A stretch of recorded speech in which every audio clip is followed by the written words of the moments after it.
सो ही guys, मैं finally आप लोगों के लिए लेकर आ चुका हूँ one of the best donghua series को, जो कि हाल ही में रिलीज हुई है। और इसकी कहानी मुझे बहुत ही ज्यादा पसंद आई, जिसके अंदर एक रूथलेस डीमन कल्टीवेटर होता है जो कि अब निकला है इमॉर्टैलिटी के रास्ते पर, जो प्राप्त करने के लिए उसे पाने होंगे टोटल 5 रिंग्स। अब उसकी जर्नी कैसी होती है वो हम लोग इस कहानी के अंदर जानेंगे। तो इस कहानी की शुरुआत होती है और हम लोग देख पाते हैं सबसे पहले अपने मेन कैरेक्टर, जिसका नाम होता है लू शाओकिंग, जिसके ऊपर काफी सारे डिवाइन कल्टीवेटर्स अटैक करने के लिए आ रहे थे, क्योंकि इन लोगों के बीच में चल रहा होता है एक बहुत ही ज्यादा खतरनाक ब्रूटल वॉर। क्योंकि ये लोग असल में लू शाओकिंग से स्प्रिंग एंड ऑटम रिंग्स को छीनना चाहते हैं। वो लोग ये कह रहे होते हैं कि तुम्हारे पास में लू शाओकिंग ऐसे ट्रेजर्स हैं जो कि दुनिया बदल सकते हैं, लेकिन तुमने इतनी अच्छी पावर्स को डीमन कल्टीवेशन के लिए यूज किया, ये अच्छी बात नहीं है। जो बात सुन के लू शाओकिंग उन लोगों से कहने लगता है कि स्प्रिंग और ऑटम रिंग मैंने अपनी मेहनत और बहुत ही ज्यादा कठिनाइयों को सहते हुए प्राप्त की है, इसी वजह से उनका असली और इकलौता हकदार केवल मैं ही हूँ। वो जो बंदा स्प्रिंग और ऑटम रिंग को उससे छीनने के लिए आ रहा था, तो लू शाओकिंग ने उसकी गर्दन को और उसके हाथ पैरों को शरीर से ही अलग कर दिया था काट के, जिससे कि हम उसकी दरिंदगी का अंदाजा लगा सकते हैं कि ये बंदा कितना ज्यादा खतरनाक है। साथ ही साथ और भी कुछ बंदे जो कि लू शाओकिंग के पास में पहुंचने वाले थे, उन लोगों को भी उसने बहुत ही बुरी तरीके से मारा था। जिसके बाद फिर अब उसके सामने कुछ और ज्यादा पावरफुल कल्टीवेटर्स आ जाते हैं, जिनमें से एक का नाम होता है जियान, जो कि लू शाओकिंग से ये कहने लगता है कि प्लीज ऐसा मत करो, तो ऐसे बिहेव कर रहे हो जैसे इन डेविल पावर्स ने तुम्हें पजेस्ट कर लिया। तुम्हारे लिए अच्छा तो यही होगा कि तुम इन पावर्स को त्याग दो। जो बात सुन के लू शाओकिंग उससे कहता है कि नहीं, मैं ये पावर तुम्हें किसी भी हाल में नहीं दूंगा, क्योंकि इसे तुम्हारी फेरी अलायंस लेने के लायक ही नहीं है। क्योंकि तुम ये सोचते हो कि मैं डीमन हूँ, लेकिन ऐसा नहीं है जियान। जिस मोमेंट पर तब इसके पीछे से अटैक कर दिया होता है जियान ने अपने स्वॉर्ड से, और उससे ये कह रहा होता है कि लू शाओकिंग तुम्हें ठीक तरीके से अभी पता भी नहीं है कि स्प्रिंग एंड ऑटम रिंग से क्या है। अगर तुम ये ताकत मुझे दे दोगे तो मैं इसका यूज दुनिया की भलाई के लिए ही करूंगा। इसका स्वॉर्ड अटैक वाकई में बहुत ही ज्यादा स्ट्रॉन्ग होता है, लेकिन लू शाओकिंग ने केवल एक ही स्पिरिचुअल ब्लो के साथ में उसकी स्वॉर्ड को ही तहस नहस करके रख दिया था। लू शाओकिंग जियान से कहता है कि मुझे तुम्हारे ऊपर भरोसा है, लेकिन इस दुनिया के ऊपर भरोसा नहीं है। जहाँ पर अब तो जियान ने लू शाओकिंग के ऊपर इस स्वॉर्ड्स की बरसात ही कर दी थी, जिसको पार करते हुए, जिसका सामना करते हुए लू शाओकिंग तो तेजी के साथ में आगे बढ़ा ही चला जा रहा था।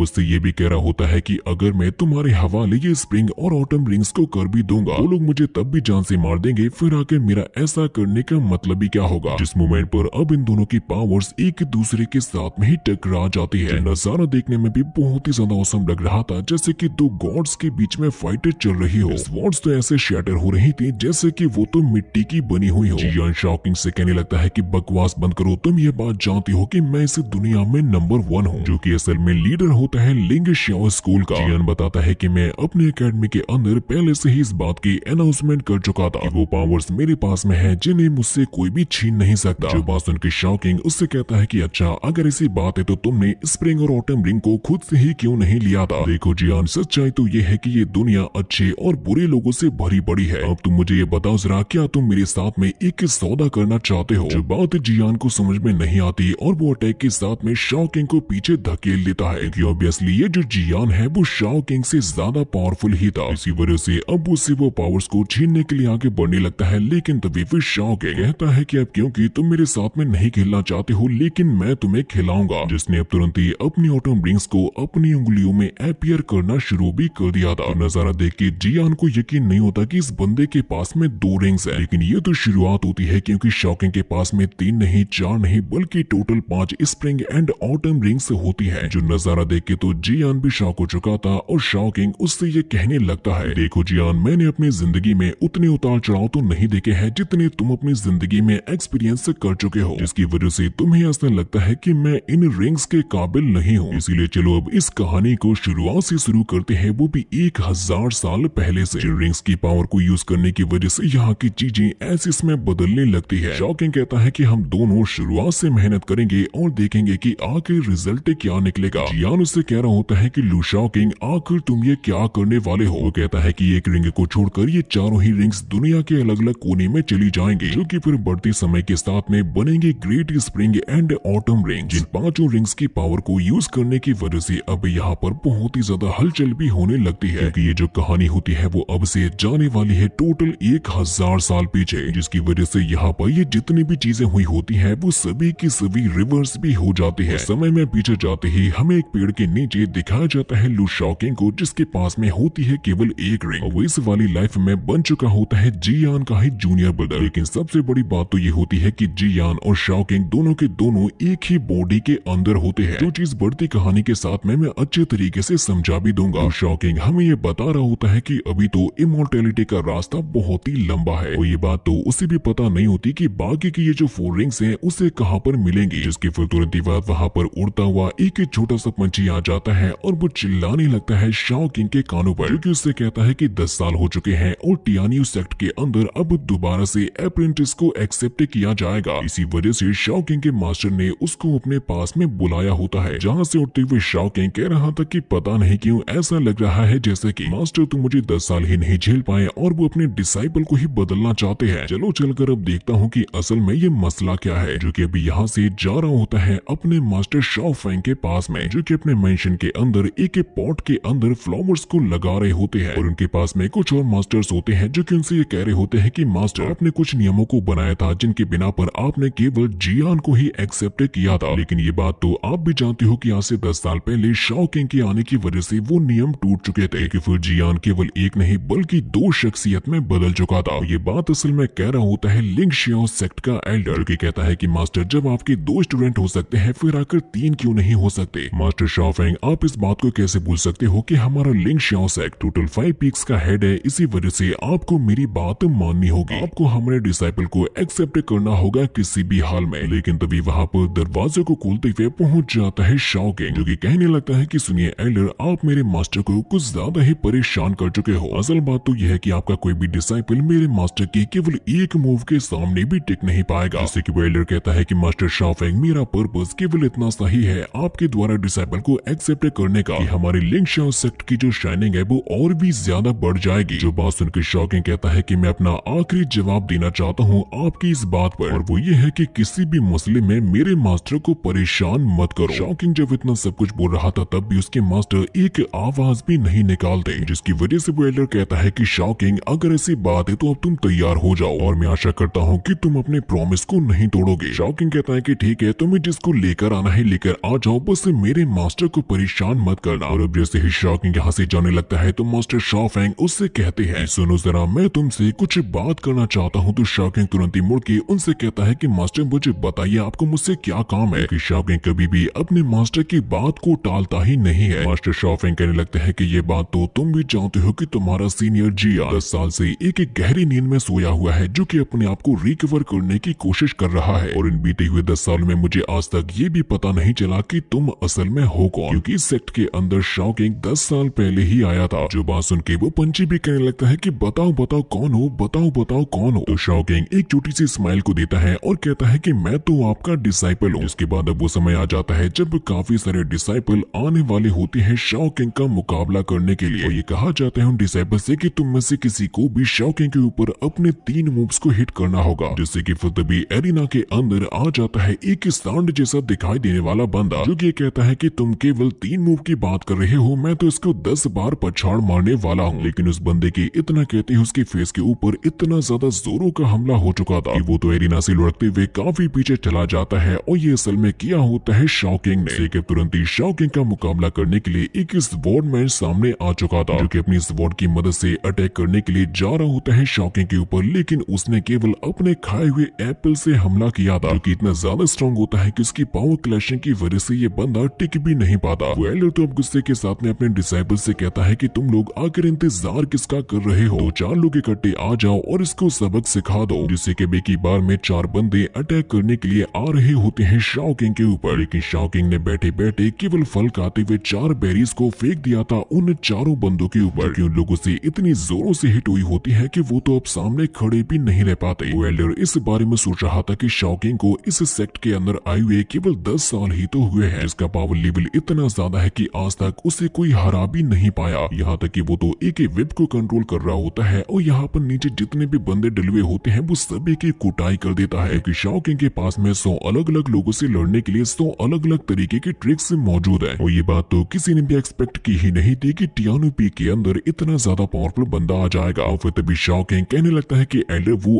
आप ये क्या बेकार से डिसाइपल्स को लेकर आए हो, क्योंकि ये लोग तो मेरे सिंगल मूव को भी संभाल संभाल नहीं पाए हैं, फिर आखिर 3 मूव को कैसे संभाल पाते। लगता है कि शायद आपकी आंखें धोखा खा गई डिसाइपल्स को चूज करने में। जो बात सुन के एल्डर वो कहता है कि चिंता मत करो, भले ही ये डिसाइपल तुम्हारे सामने नहीं टिक पाए, लेकिन कल मैं और भी ज्यादा पावरफुल 200 डिसाइपल्स को लेके आऊंगा जो कि तुम्हारा मुकाबला करेंगे। और फिलहाल का ये मैच तो मैं यहीं पर ही खत्म करता हूँ, तुमसे मुलाकात अब कल होगी। जिस मोमेंट पर अब तभी यहाँ पर सामने आ जाती है एक लड़की, जो कि ये कहने लगती है कि तुमने मुझे इस बैटल में आने भी नहीं दिया, फिर आकर तुम इसे खत्म कैसे कर सकते हो एल्डर। इसकी स्वॉर्ड टेक्निक काफी ज्यादा पावरफुल होती है, जो कि अपनी स्वॉर्ड के ऊपर ही आकर खड़ी हो जाती है। और इस लड़की का असल में नाम होता है शाओयी, जिसको देख के एल्डर ये कहने लगते हैं कि आपने तो हमसे कहा था कि आप अपने अंकल के साथ में अगले दिन आने वाली हो, फिर आकर आज यहाँ पर आपके आने का क्या मतलब हुआ। जो बात सुनकर शाओयी कहती है कि ब्लड स्वॉर्ड गेट पर जो सीक्रेट ट्रेजर रिंग थी वो चोरी हो चुकी है, और मेरे अंकल ने मुझसे कहा था कि मैं चोर को ढूंढ के निकाल के लेके आऊं, इसीलिए मैंने सोचा कि क्यों ना सबसे पहले यहाँ पर आकर शाओ किंग का मुकाबला किया जाए। जो कि शाओ किंग को अपनी स्वॉर्ड दिखाते हुए कहती है कि चलो अब जल्दी से अपने 3 मूव्स को चलो, क्योंकि मैं अभी भी सीनियर ब्रदर जियान से मिलने का इंतजार कर रही हूँ। तभी एल्डर बू शाओ किंग से ये कहने लगता है कि देखो तुम्हें इस बात का ध्यान रखना होगा, ये जो लड़की है शाओयी वो असल में है लॉर्ड शाओ फैंग की भतीजी, इसीलिए तुम जो भी करोगे तुम्हें बहुत ही ध्यान पूर्वक करना होगा। जो बात सुन के शाओ किंग उससे कहता है कि चिंता मत करो एल्डर, मैं आपकी बात को अच्छी तरीके से समझ चुका हूँ, इसी वजह से चिंता मत कीजिए। लेकिन शाओयी तो कह रही थी कि तुमने बहुत ज्यादा बकवास कर ली, अब जल्दी से मूव्स को यूज तो करो, और देखो ये कंपटीशन है, इसी वजह से हो सके तो अपनी पूरी ताकत का इस्तेमाल करना। जिससे कि शाओ किंग पलक झपकते ही उसकी आंखों के सामने पहुंच जाता है। इसकी स्पिरिचुअल पावर इतनी ज्यादा होती है कि मास्टर्स तो अगल बगल खड़े भी नहीं रह पाते। शाओयी उससे कहती है कि आखिर तुमने ये हमला कैसे किया, मैं तो अभी तैयार भी नहीं थी। तो शाओ किंग उसके सिर के ऊपर 2 छोटी-छोटी से अटैक कर देता है अपने 3 मूव्स को कंप्लीट करने के लिए। कहता है कि चलो शाओयी तुम अपने 3 मूव्स को पास कर चुकी हो, इसी वजह से अब तुम सेक्ट में आने के काबिल भी बन चुकी हो। जो बात सुनकर तो शाओयी बहुत ज्यादा खुश होती है और कहती है कि क्या मैं वाकई में सीनियर ब्रदर जियान से मिल पाऊंगी। कि भागते भागते और चलते चलते लू शाओ किंग के पीछे पीछे जाने लगती है, और अब ये दोनों के दोनों पहुंच चुके होते हैं टियानयू पीक के माउंटेन गेट पर। जो कि ये कह रही होती है कि चलो कम से कम मैं ब्रदर जियान से तो मिल ही लूंगी, लेकिन गेट के सामने एक ऐसा इनविजिबल बैरियर बना हुआ था जिसको वो पार कर ही नहीं सकती। और लू शाओ किंग तो अंदर जा चुका था क्योंकि वो इसे अंदर आने नहीं देना चाहता। जिसके फिर जस्ट अगले ही सीन में हमें दिखाया जाता है एक बैंडिट्स के ग्रुप को, जिनके पूरे ग्रुप की हालत खराब करती होती है लू शाओ किंग ने, क्योंकि वो असल में इन लोगों से जानना चाहता होता है ब्लड स्वॉर्ड गेट की रिंग के बारे में, जिसका जिक्र किया था शाओयी ने कि वो चोरी हो चुकी है। जो बात सुन के उस गैंग का एक मेंबर कहने लगता है कि हम किसी भी स्वॉर्ड गेट या किसी भी रिंग के बारे में जानते ही नहीं है, यहाँ तक कि हमने तो कभी भी इसके बारे में सुना भी नहीं था। तभी एक बंदा गुस्से के साथ में शाओ किंग के सामने आता है और उससे कहता है कि तुम्हें जो भी चाहिए वो हमारे पास में नहीं है, इसी वजह से यहाँ से चले जाओ। जिसने अपने एक स्वॉर्ड अटैक को भी किया होता है शाओ किंग के ऊपर। शाओ किंग उससे कहता है कि तुम तो टियानजियान गेट की स्पिरिट रिवॉर्डिंग स्वॉर्ड टेक्निक को यूज कर रहे हो। इसकी वजह से अब वो बंदा डरते हुए कहने लगता है कि नहीं, मैंने ये जानबूझकर नहीं किया। शाओ किंग अब उसकी स्वॉर्ड को तोड़ते हुए कहता है कि तुम्हारी सबसे बड़ी गलती जो कि तुमने मुझसे सच को छुपाया, मैं जानता हूँ कि ये तुमने जीने के लिए किया, लेकिन अब ऐसा नहीं होगा। नियमों को तोड़ा है तो तुम्हें अपनी जान से भी हाथ धोना होगा। जिस मोमेंट पर तभी एक बैंडिट कहने लगता है कि मैं नियमों को काफी अच्छे तरीके से जानता हूँ, इसी वजह से प्लीज मुझे माफ कर दो, और मेरे पास में ये जो भी रिंग है इसे आप ले सकते हो, क्योंकि ये जितने भी चोर होते हैं वो कोई असली के चोर नहीं बल्कि बड़ी बड़ी फैमिलीज के मेंबर्स थे। इसी वजह से वो बंदा कहता है कि लू शाओ किंग हमें यहाँ से जाने दो और तुम इस ट्रेजर को अपने पास में रख लो। लू शाओ किंग कहता है कि ठीक है, तुम मेरी बात को मान चुके हो तो यहाँ से जा सकते हो, लेकिन उसे इस बात से गुस्सा आ रहा होता है क्योंकि ये कोई स्प्रिंग एंड ऑटम रिंग नहीं थी। इसीलिए वो कहता है कि तुम लोगों ने मेरे समय को बर्बाद कर दिया जो कि बहुत ज्यादा कीमती है। लू शाओ किंग अब उन जाते हुए बंदों से कहता है कि माफ करना दोस्तों, मैंने किसी से वादा किया था कि मैं तुम लोगों को जाने नहीं दूंगा, जो कि अब तुरंत ही ट्रांसफॉर्म हो जाता है जियान की बॉडी में। चोर कहने लगते हैं कि तुम तो लू शाओ किंग नहीं हो, तुम तो जियान हो, जिसको देखकर उन बंदों ने दौड़ लगा ली होती है। अपनी जान को बचाकर वो लोग भागने लगे थे, और हमें एक छोटा सा नजारा दिखाया जाता है जियान की स्पिरिचुअल वर्ल्ड का, जहाँ पर जियान की और शाओ किंग दोनों की ही स्पिरिचुअल बॉडी मौजूद होती है। शाओ किंग जियान से ये कह रहा होता है कि जल्दी से जल्दी काम को निपटा के वापस भी आ जाना, यानी कि ये की बॉडी को ये दोनों के दोनों बंदे जरूरत के हिसाब से यूज कर सकते हैं। शाओ किंग कहता है कि काम को निपटाओ और अगले 10 सालों के लिए फिर से सो जाओ, जहाँ पर जियान ने अपना स्वॉर्ड अटैक करते हुए उन सभी चोरों को ही खत्म कर दिया था।